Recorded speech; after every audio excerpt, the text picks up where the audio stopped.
Hey everyone, Scott JUA from Crucible Custom Props, Norfolk's Lab, and all the forums here. So today we have the culmination of what Chris said is 3 years in the making.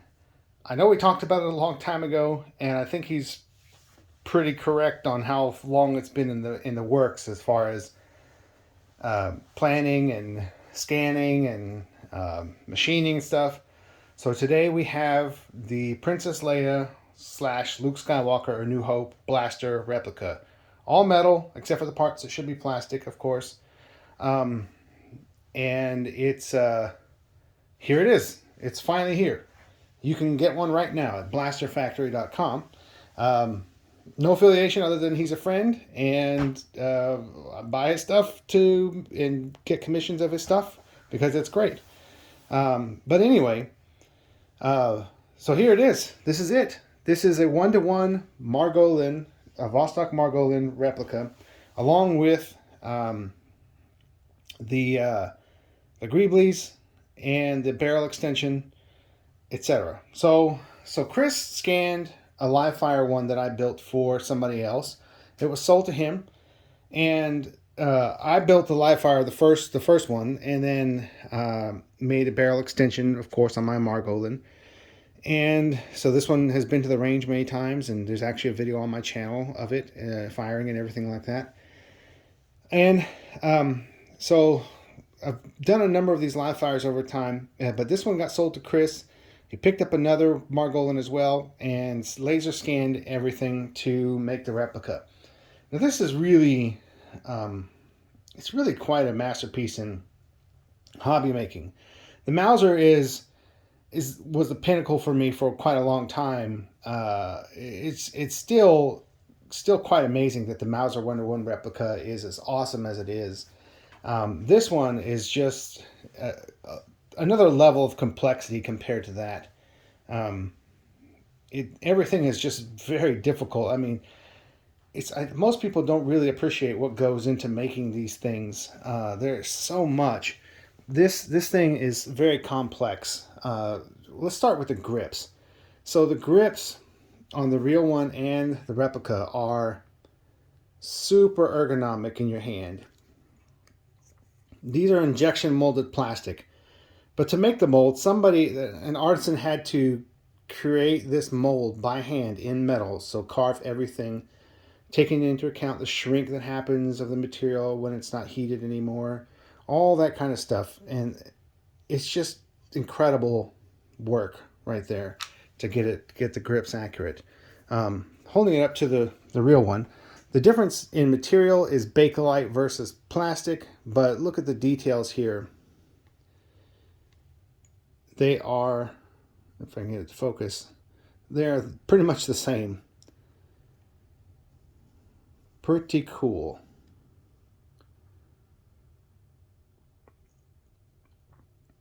Everything about this is awesome. Now, of course, the finish is going to be different. This is the original is like a weird blackened steel. It's not blued. It's some kind of strange Russian super blue where it's just black. It's just black steel. But this is anodized. This is one of the anodized ones. Now it comes in raw aluminum and anodized. If you want to get the anodized and not do any work to it, it's great for just having it ready to go and put together. But if you want to take it that extra bit further, even the anodized one, you will see, I have pictures on the build thread or the build post. You'll see lots of machine lines here and up here on the slide. Machine lines, because it's profile machined. And you'll see those differences there. But I removed all of the machine lines as much as possible. It's pretty clean. And it looks super, super clean.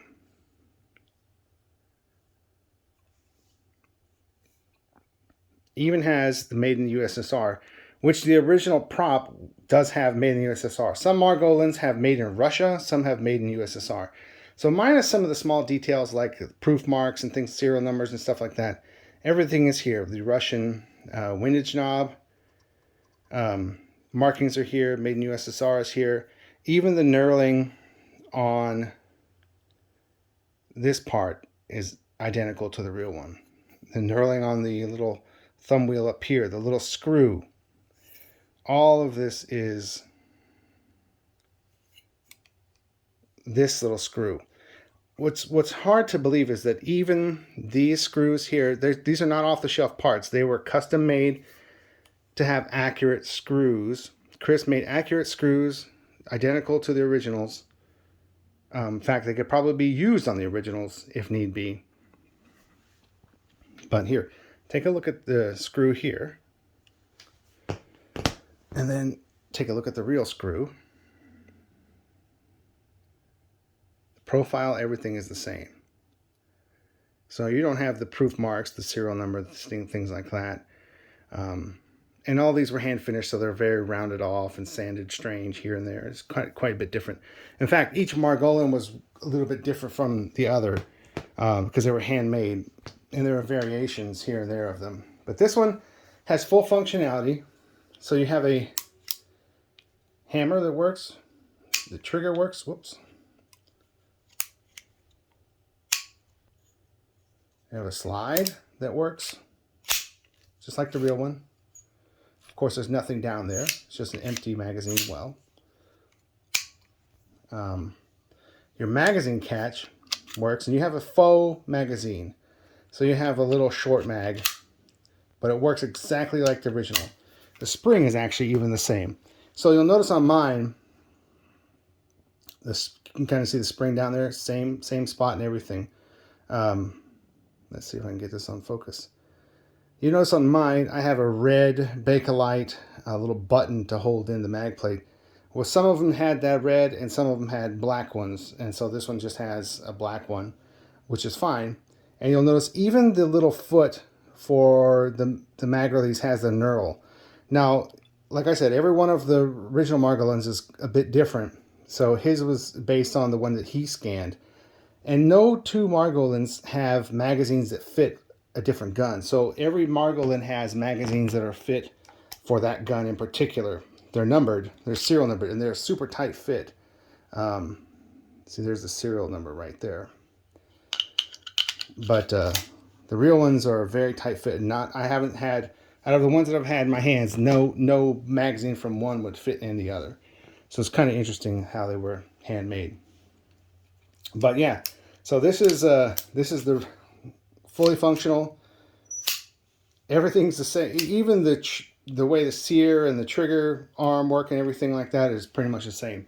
Now there are some modifications you can do, like I mentioned, getting rid of the machine lines.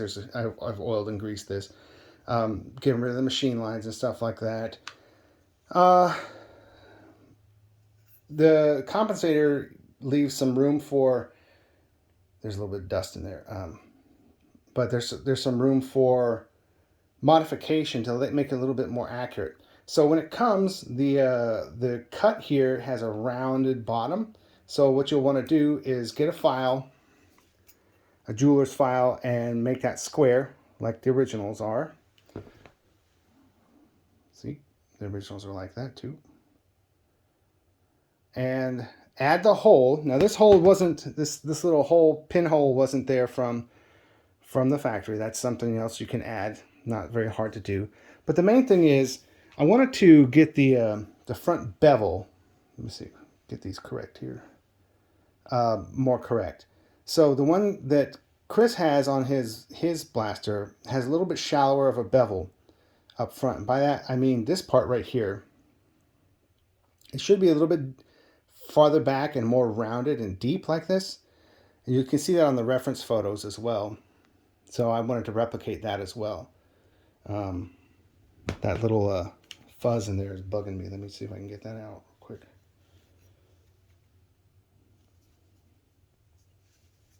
But there are little modifications you can do to make things a little bit better.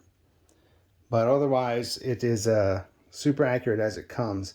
Now, one thing watching out when you're building this yourself, There is a little bit of finagling to do with the springs, just clearance issues and stuff like that. Just a little bit. You have to finesse things a little bit so this works nice and smoothly. The other thing I found was that there is a mill hole, a mill pocket on the underside of this slide piece. So that, see this little part here that's moving back and forth right there? That has a pocket underneath there on the slide itself for that to move back and forth and have clearance. Now on this one, it may have been a machining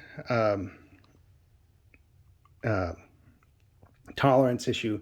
It was just a little bit too far back, so I had to widen that pocket to let this whole thing move correctly the way it's supposed to, and that way my hammer works really well. So if you're having trouble with your hammer letting go, you might want to just file that out, or if you can, cut some of the metal out. And then the other thing was this: there's a little tiny spring here. I saw that it hooks into a little slot in the back of the sear, and I just needed a little bit more clearance for it. So I bent it forward a little bit so it would clear, and then everything worked perfectly after that. So just a couple things to look out for if you're building this yourself. It is quite complicated. There's a lot of parts, but in the end, this thing is just fantastic. It couldn't ask for a better replica of the Princess Leia and Luke blaster.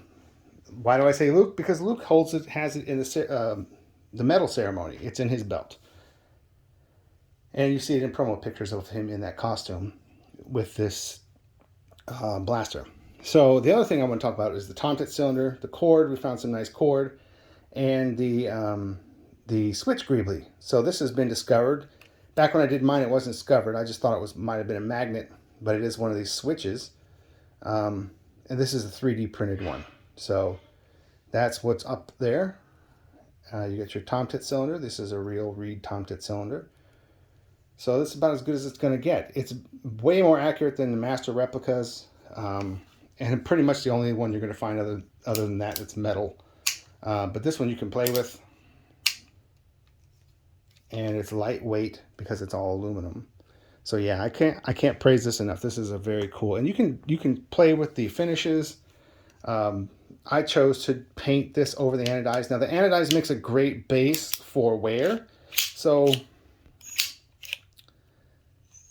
if you just have a raw aluminum one, the more you do this, the more you're going to have the silver start to show up and wear through.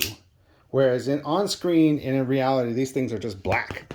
They're just black. They wear a little bit. Let me see if I can show you some of the real wear, but very slightly.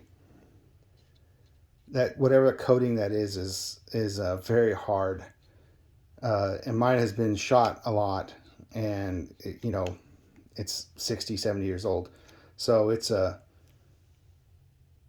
been through lots of use. But if you look at it, they don't wear. And also another thing is the Margolins, the real ones, have varying degrees of polish. Mine is fairly polished before they blackened it or whatever they did. But you can see it's not worn. Like none of the edges are worn really.